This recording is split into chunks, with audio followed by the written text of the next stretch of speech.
Good morning and welcome back to Ladybug Grace, the daily Bible reading edition. Today is Wednesday, January 28th. We're actually starting a new book. We're going to be in Exodus 1 and 2 today, Psalm 25, Proverbs 28, and Mark 5. So, Exodus 1. And Exodus, for those that just to kind of recap if you're not aware, it records the events of Israel's deliverance from Egypt and development as a nation. It was authored by Moses. And that's where we're going to go with this. There's a lot more to explain, but that would take longer. All right, so Israel and Egypt. Here's the little background. Joseph brought his family to Egypt and protected them there. But Joseph's death, as they multiplied into a nation, they were forced into slavery. God then prepared Moses to free his people from slavery and lead them out of Egypt. To help Moses, God unleashed 10 plagues upon the land. After the 10th plague, Pharaoh let the people go. On the night before the great Exodus, God's new nation celebrated the Passover. Just as God delivered Israel from Egypt, he delivers us from sin, death, and evil. The Israelites are oppressed with slavery in Egypt. These are the names of the sons of Israel who went to Egypt with Jacob, each with his family: Reuben, Simeon, Levi, Judah, Issachar, Zebulun, and Benjamin, Dan and Naphtali, Gad, and Asher. The descendants of Jacob numbered 70 in all. Joseph was already in Egypt. Now Joseph and all his brothers and all that generation died. But the Israelites were exceedingly fruitful. They multiplied greatly, increased in numbers, and became so numerous that the land was filled with them. Then a new king, to whom Joseph meant nothing, came to power in Egypt. Look, he said to his people, the Israelites have become far too numerous for us. Come, we must deal shrewdly with them, and they will become even more numerous, and if war breaks out, will join our enemies, fight against us, and leave this country. So they put slave masters over them to oppress them with forced labor, and they built Pithom and Ramesses to store cities for Pharaoh. Sorry, I'm having an issue here. I don't know why. But the more they were oppressed, the more they multiplied and spread. So the Egyptians came to dread the Israelites and worked them ruthlessly. They made their lives bitter with harsh labor and brick and mortar and with all kinds of work in the fields. And all their harsh labor the Egyptians worked them ruthlessly. The king of Egypt said to the Hebrew midwives, whose names were Shiphrah and Puah, when you are helping the Hebrew women during childbirth on the delivery stool, if you see that the baby is a boy, kill him, but if it is a girl, let her live. The midwives, however, feared God and did not do what the king of Egypt had told them to do. They let the boys live. Then the king of Egypt summoned the midwives and asked them, why have you done this? Why have you let the boys live? The midwives answered Pharaoh, Hebrew women are not like Egyptian women. They are vigorous and give birth before the midwives arrive. So God was kind to the midwives, and the people increased and became even more numerous. And because the midwives feared God, he gave them families of their own. Then Pharaoh gave his order to all his people, every Hebrew boy that is born must be thrown into the Nile, but let every girl live. That is the end of chapter 1.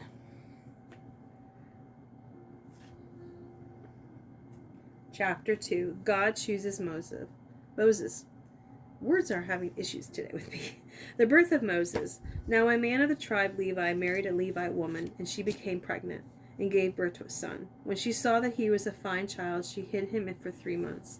But when she could hide him no longer, she got a papyrus basket for him and coated it with tar and pitch.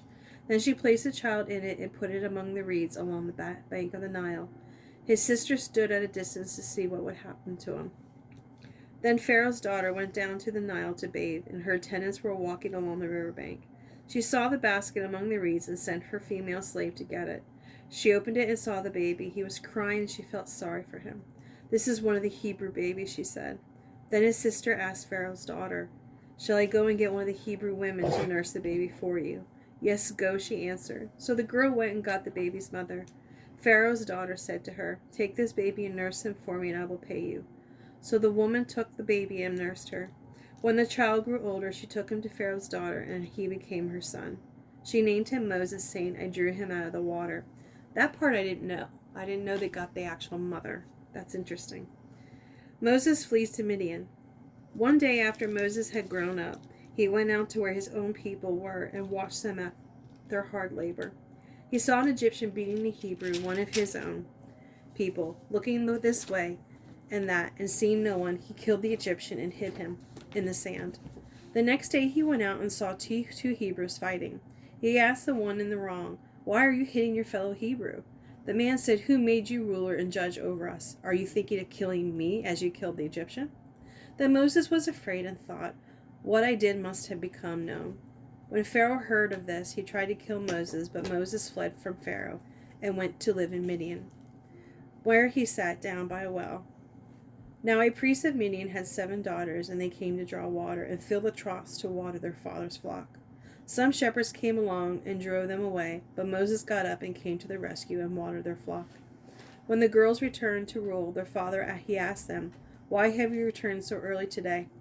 They answered, "An Egyptian rescued us from the shepherds. He even drew water for us and watered the flock." And where is he?" Reuel asked his daughters. "Why did you leave him? Invite him to have something to eat." Moses agreed to stay with the man, who gave his daughter Zipporah to Moses in marriage. Zipporah gave birth to a son, and Moses named him Gershom, saying, "I have become a foreigner in a foreign land." During that long period, the king of Egypt died. The Israelites groaned in their slavery and cried out, and their cry for help because of their slavery went up to God. God heard their groaning, and he remembered his covenant with Abraham, with Isaac, and with Jacob. So God looked on the Israelites and was concerned about them. That is the end of Exodus 2. Psalm 25. Give me a moment, getting there. Psalm 25. The theme of this is a prayer for defense, guidance, and pardon. As we trust in God, he grants these same requests for us. In you, Lord my God, I put my trust. I trust in you. Do not let me be put to shame, nor let my enemies triumph over me. No one who hopes in you will ever be put to shame. But shame will come on those who are treacherous without cause. Show me your ways, Lord. Teach me your paths. Guide me in your truth and teach me. For you are my God, my Savior, and my hope is in you all day long. Remember, Lord, your great mercy and love, for they are from the old. Do not remember the sins of my youth and my rebellious ways. According to your love, remember me, for you, Lord, are good. Good and upright is the Lord. Therefore he instructs sinners in his ways. He guides the humble in what is right and teaches them his way. All the ways of the Lord are loving and faithful toward those who keep their demands of his covenant. For the sake of your name, Lord, forgive my iniquity, though it is great. Who then are those who fear the Lord? He will instruct them in the ways they should choose. They will spend their days in prosperity, and their descendants will inherit the land. The Lord confides in those who fear him. He makes his covenant known to them. My eyes are ever on the Lord, for only he will release my feet from the snare. Turn to me and be gracious to me, for I am lonely. For I am lonely and afflicted. Relieve the troubles of my heart and free me from my anguish. Look on my affliction with my distress and take away all my sins. See how numerous are my enemies and how fiercely they hate me. Guard my life and rescue me. Do not let me be put to shame, for I take refuge in you. My integrity and uprightness protect me, because my hope, Lord, is in you. Deliver Israel, O God, from all their troubles. That is the end of Psalm 25. 9-10. Now we're going to go to Proverbs 28. Are we still continuing the, I believe so. Wisdom, more Proverbs of Solomon, yep. So Proverbs 28. The wicked flee, though no one pursues, but the righteous are as bold as a lion. When a country is rebellious, it has many rulers, but a ruler with discernment and knowledge maintains order. A ruler who oppresses the poor is like a driving rain that leaves no crops. Those who forsake instruction praise the wicked, and those who heed it resist them. Evildoers do not understand what is right, but those who seek the Lord understand it fully. Better the poor whose walk is blameless than the rich whose ways are perverse. A discerning son heeds instruction, but a companion of gluttons disgraces his father. Whoever increases wealth by taking interest or profit from the poor amasses it for another, who will be kind to the poor. If anyone turns a deaf ear to my instruction, even their prayers are detestable. Whoever leads the upright along an evil path will fall into their own trap, but the blameless will receive a good inheritance.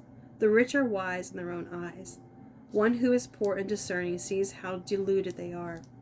When the righteous triumph, there is great elation. But when the wicked rise to power, people go into hiding. Whoever conceals their sins does not prosper, but the one who confesses and renounces them finds mercy. Blessed is the one who always trembles before God, but whoever hardens their heart falls into trouble. Like a roaring lion or a charging bear is a wicked ruler over helpless people. A tyrannical ruler practices extortion, but one who hates ill-gotten gain will enjoy a long reign. Anyone tormented by guilt of murder will seek refuge in the grave. Let no one hold them back. The one whose walk is blameless is kept safe, but the one whose ways are perverse will fall into the pit. Those who work their land will have abundant food, but those who chase fantasies will have their fill of poverty. A faithful person will be richly blessed, but one eager to get rich will not go unpunished. To show partiality is not good, yet a person will do wrong for a piece of bread. The stingy are eager to get rich, and are unaware that poverty awaits them. Whoever rebukes a person will in the end gain favor rather than one who has a flattering tongue. Whoever robs their father or mother and says it's not wrong is partner to one who destroys. The greedy stir up the conflict, but those who trust in the Lord will prosper. Those who trust in themselves are fools, but those who walk in wisdom are kept safe. Those who give to the poor will lack nothing, but those who close their eyes to them receive many curses. When the wicked rise to power, people go into hiding, but when the wicked perish, the righteous thrive. That is the end of Proverbs 28. 12:19. We're going to go to Mark 5.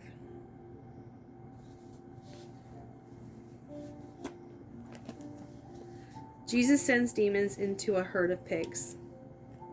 They went across the lake to the region of Gerasenes. When Jesus got out of the boat, a man with an impure spirit came from the tombs to meet him. This man lived in the tombs, and no one could bind him anymore, not even with a chain, for he had often been chained hand and foot, but he tore the chains apart and broke the irons on his feet. No one was strong enough to subdue him. Night and day among the tombs and in the hills he would cry out and cut himself with stones. When he saw Jesus from a distance, he ran and fell on his knees in front of him. He shouted at the top of his voice, "What do you want with me, Jesus, Son of the Most High God? In God's name, don't torture me." For Jesus had said to him, "Come out of this man, you impure spirit." Then Jesus asked him, "What is your name?" "My name is Legion," he replied, "for we are many." And he begged Jesus again and again not to send them out of the area. A large herd of pigs was feeding on a nearby hillside.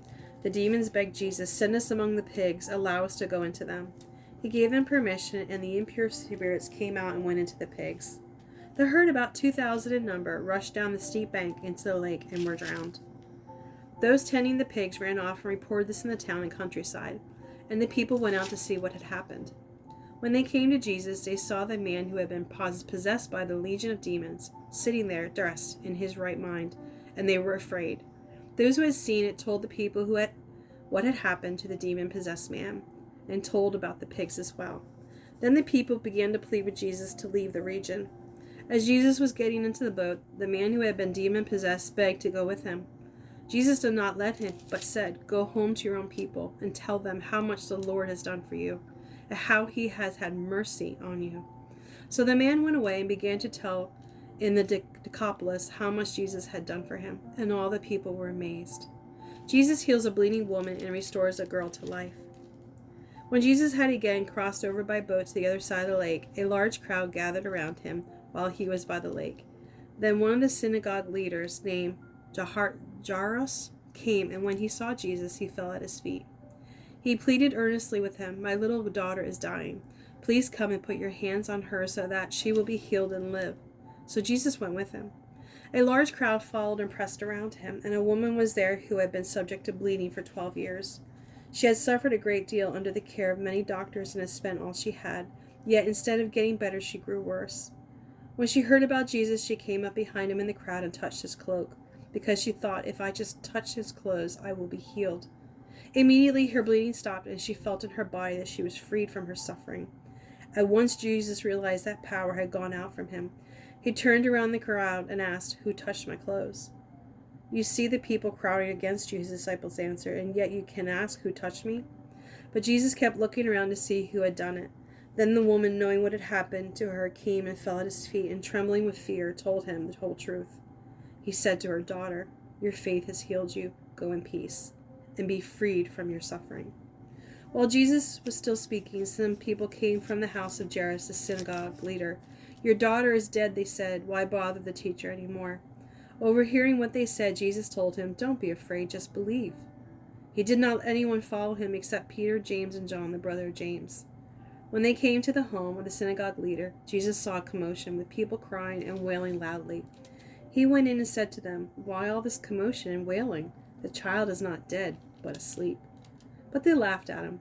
After he had put them all out, he took the child's father and mother and the disciples who were with him, and went in where the child was. He took her by the hand and said to her, "Talitha koum," which means, "Little girl, I say to you, get up."